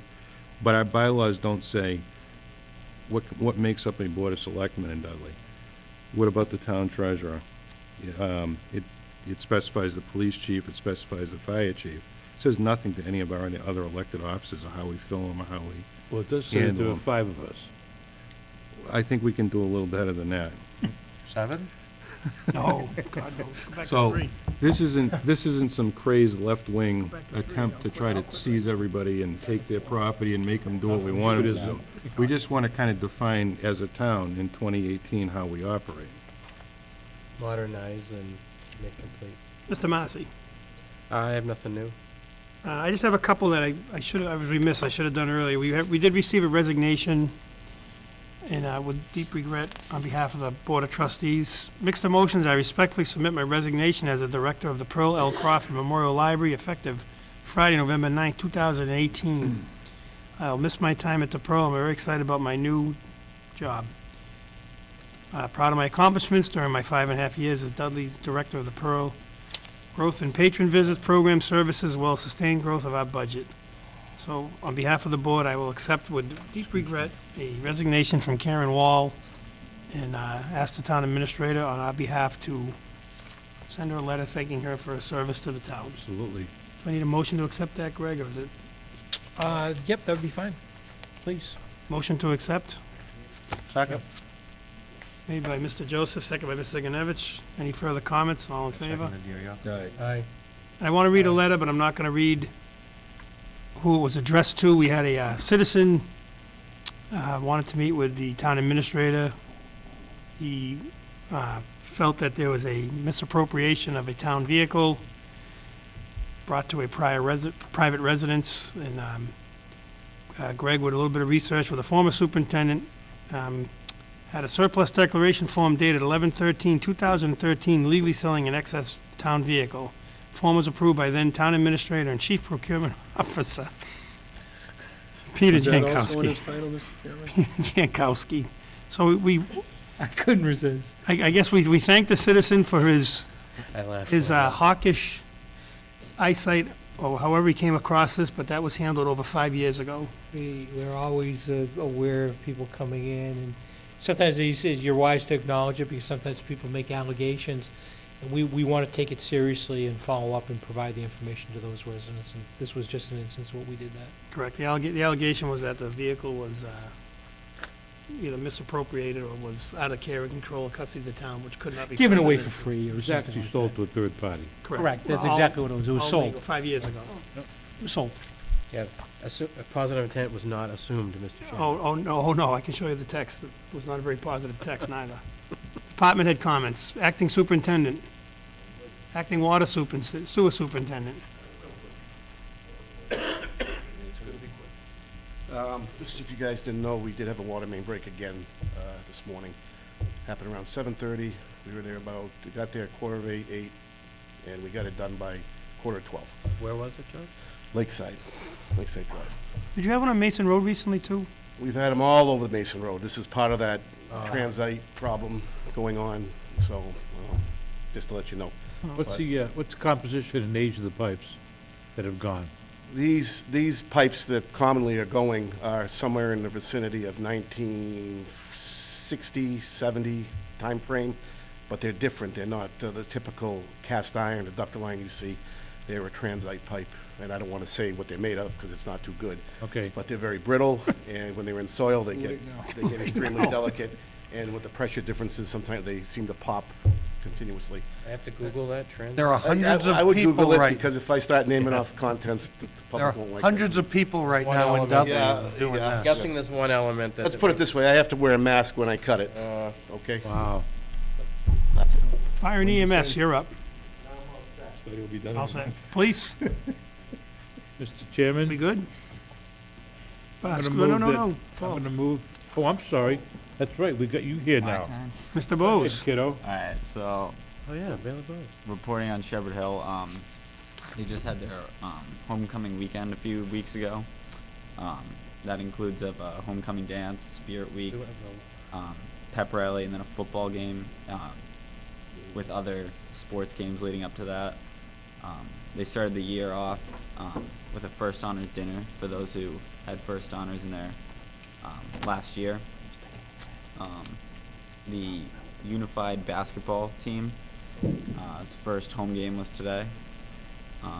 The marching band just won its third competition this past weekend. Wow. Yeah, they're doing good And again. they hosted too, right? Yes, they Yeah. did. And this week, there's a distractology presentation, which is like texting and driving, what not to be doing when you're driving. Is that what the trailer is up there? Yes, that's what it's for. That's pretty much it for now. That's it? Paul, any questions for him? No, I just want an observation that the sports are off to a relatively rough start this fall season. Yes, We'll leave it at that. yes. Okay. Better days ahead.